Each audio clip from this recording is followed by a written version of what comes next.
Él predicaba el Evangelio, pero fue rechazado al final. Durante décadas, las calles polvorientas de aquella ciudad habían sido testigo de una voz que resonaba con autoridad divina. Cada mañana, cuando el sol apenas comenzaba a calentar el pavimento, ya se podía escuchar el eco de las Escrituras siendo proclamadas con fervor y convicción.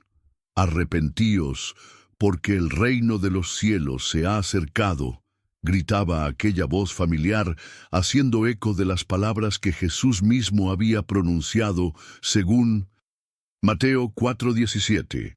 La figura que predicaba era conocida por todos en la comunidad. Sus cabellos canosos y su rostro surcado por las líneas del tiempo hablaban de años dedicados al servicio del Señor.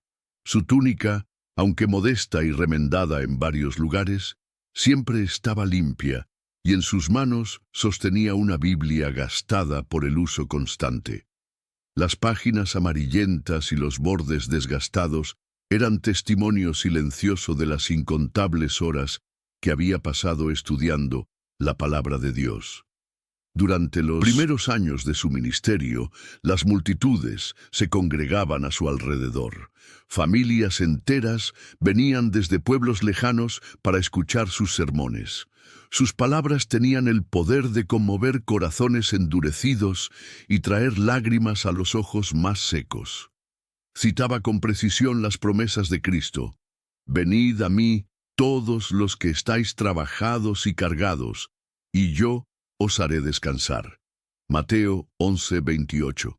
Y efectivamente, muchos encontraron descanso en aquellas palabras ungidas. Los testimonios de transformación eran abundantes. Alcohólicos dejaban la bebida, matrimonios destruidos se reconciliaban, y jóvenes perdidos encontraban propósito en sus vidas. La comunidad había experimentado un avivamiento genuino. Las iglesias locales, inicialmente recelosas de este predicador independiente, comenzaron a reconocer la autenticidad de su llamado. Pastores respetados lo invitaban a sus púlpitos y su reputación se extendía más allá de las fronteras de su ciudad natal. Sin embargo, con el paso de 1950, los años, algo comenzó a cambiar. No en el mensaje del predicador, que permanecía fiel a las Escrituras, sino en la receptividad de su audiencia. Las multitudes que antes se agolpaban para escucharlo comenzaron a disminuir gradualmente. Los rostros familiares que solían iluminarse con esperanza al oír la palabra ahora mostraban expresiones de fastidio o indiferencia. El mundo había cambiado. Nuevas distracciones capturaban la atención de las personas. La tecnología había traído consigo entretenimientos que competían directamente con el tiempo que antes se dedicaba a la reflexión espiritual. Los valores que él predicaba, humildad, sacrificio, perdón, amor al prójimo, comenzaron a sonar anacrónicos en una sociedad cada vez más individualista y materialista. No os conforméis a este siglo, sino transformaos por medio de la renovación de vuestro entendimiento. Romanos 12:2. Repetía una y otra vez, pero sus palabras parecían rebotar contra oídos sordos. La sal había perdido su sabor en muchos corazones, y la luz que él intentaba irradiar parecía ser rechazada por una generación que prefería las tinieblas. Los líderes religiosos, que inicialmente habían respaldado su ministerio, comenzaron a distanciarse. Algunos argumentaban que sus métodos eran demasiado directos, demasiado confrontativos para los tiempos modernos. Necesitamos adaptar el mensaje a la cultura contemporánea, le decían. Pero él recordaba las palabras de Pablo: «Porque no me avergüenzo del Evangelio, porque es poder de Dios para salvación a todo aquel que cree». Romanos 1:16. La presión para modificar su mensaje era constante.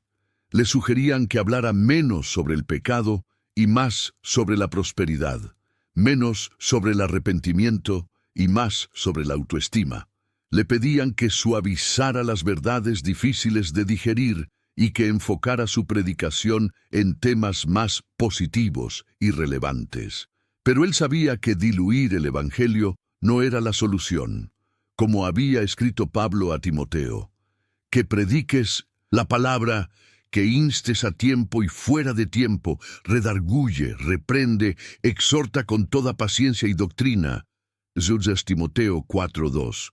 Los ataques no tardaron en llegar. Primero fueron susurros en las esquinas, rumores sobre su rigidez y falta de adaptabilidad. Luego vinieron las críticas abiertas. Lo acusaron de ser legalista, de predicar un evangelio de condenación en lugar de gracia. Algunos llegaron incluso a cuestionar su llamado, sugiriendo que era un impostor que se aprovechaba de la fe de las personas sencillas. La situación se agravó cuando varios líderes prominentes de la comunidad cristiana local firmaron una carta pública desautorizando su ministerio. En ella, argumentaban que su estilo de predicación era divisivo y que sus enseñanzas estaban causando confusión entre los creyentes. La carta circuló ampliamente, y muchas puertas que antes se habían abierto para él ahora se cerraron definitivamente. El rechazo no vino solo de los líderes religiosos. Las mismas personas que habían sido transformadas por su ministerio años atrás comenzaron a volverle la espalda. Familias que habían encontrado restauración a través de sus consejos ahora lo evitaban en las calles. Jóvenes que habían dejado vidas de pecado para seguir a Cristo ahora lo miraban con desprecio, como si él fuera el culpable de haberlos privado de los placeres mundanos. En esos momentos de soledad y aparente fracaso, él encontraba consuelo en las palabras de Jesús. Bienaventurados sois cuando por mi causa os vituperen y os persigan, y digan toda clase de mal contra vosotros mintiendo. Mateo 5:11.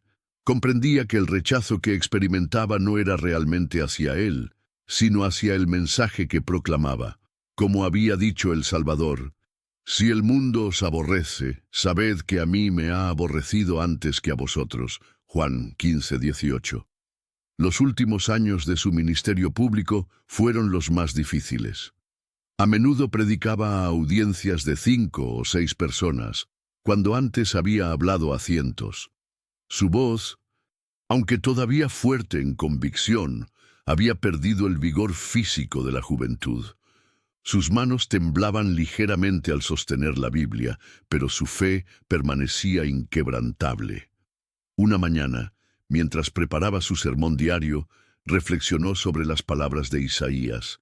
Así será mi palabra que sale de mi boca. No volverá a mí vacía, sino que hará lo que yo quiero, y será prosperada en aquello para que la envié. Isaías 55:11.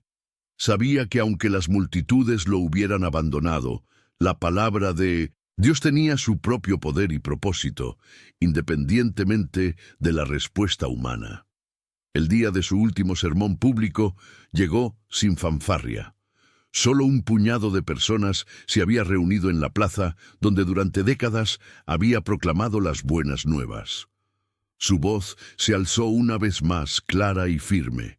Porque de tal manera amó Dios al mundo que ha dado a su Hijo unigénito para que todo aquel que en él cree no se pierda, mas tenga vida eterna. Juan 3:16. Pero incluso mientras pronunciaba estas palabras de esperanza, podía ver la indiferencia en los rostros de quienes lo escuchaban.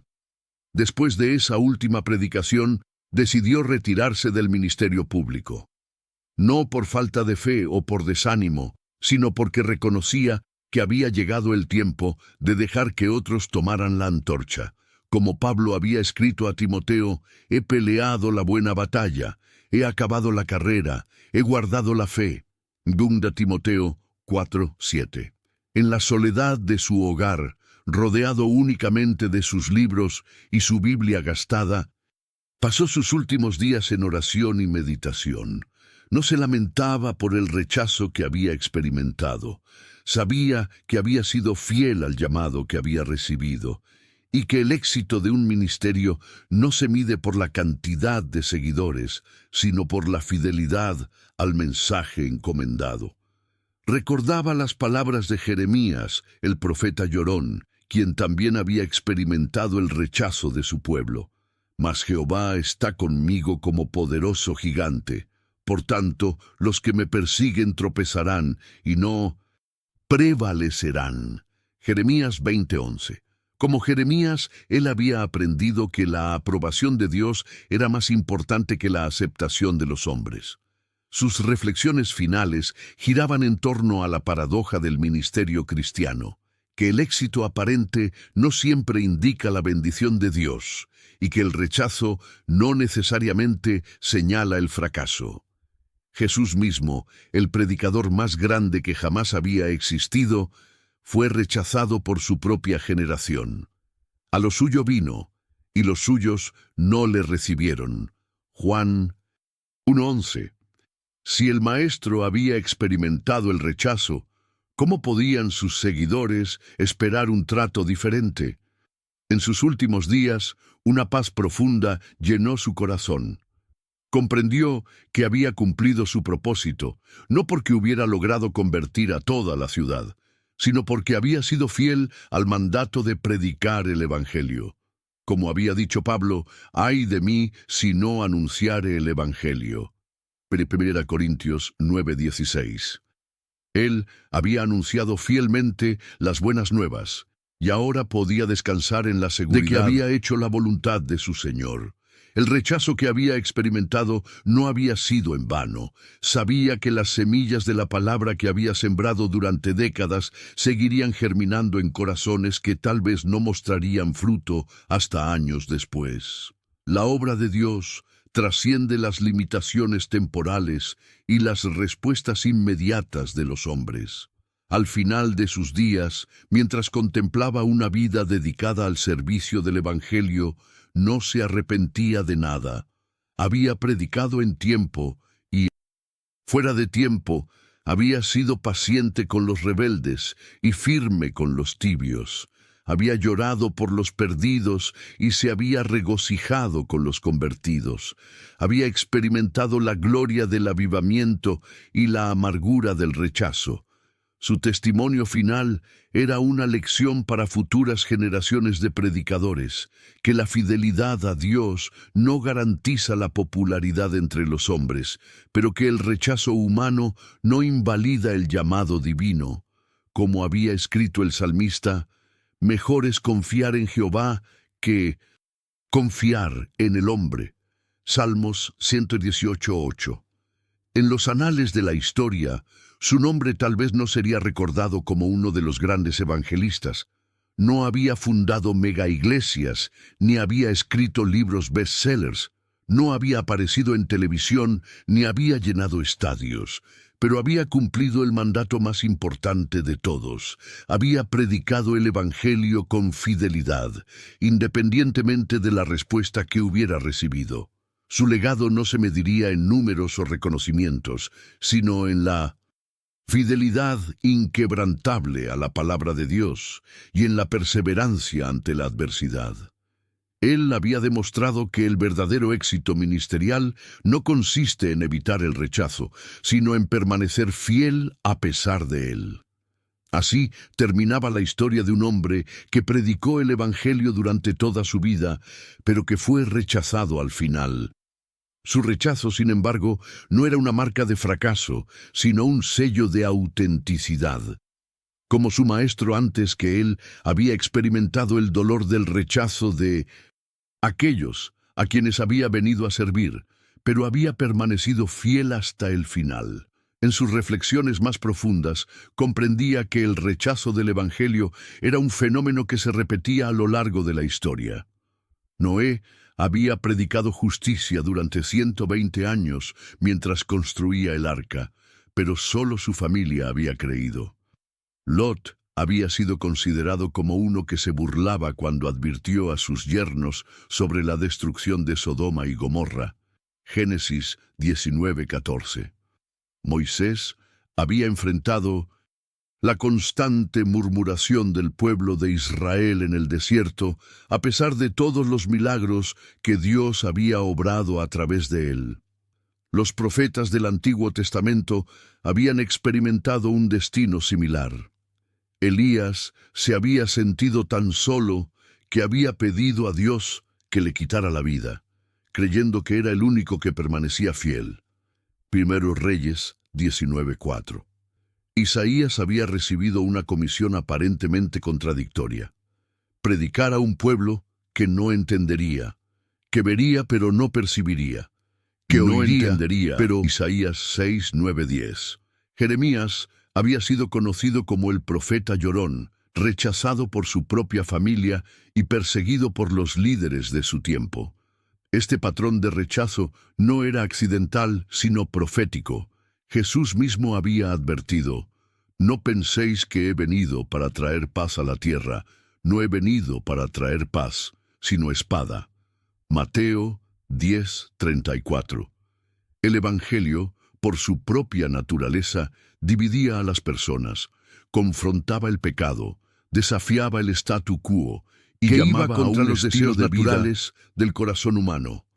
Durante sus últimas semanas, el predicador reflexionaba sobre la parábola del sembrador que Jesús había contado. No todas las semillas caían en buena tierra. Algunas caían junto al camino, otras en pedregales y otras entre espinos. Mateo 13:3-8. Esto no era un fracaso del sembrador, sino una realidad inevitable de la siembra. Su trabajo no había sido asegurar que todas las semillas dieran fruto, sino esparcir fielmente la semilla de la palabra. Recordaba también las palabras de Pablo sobre la predicación de la cruz, porque la palabra de la cruz es locura a los que se pierden, pero a los que se salvan, esto es, a nosotros, es poder de Dios.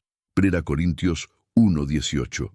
El mensaje que él había predicado durante décadas no había cambiado en su esencia, pero la receptividad de los corazones humanos sí. Lo que una generación había recibido con gozo, otra lo rechazaba como obsoleto.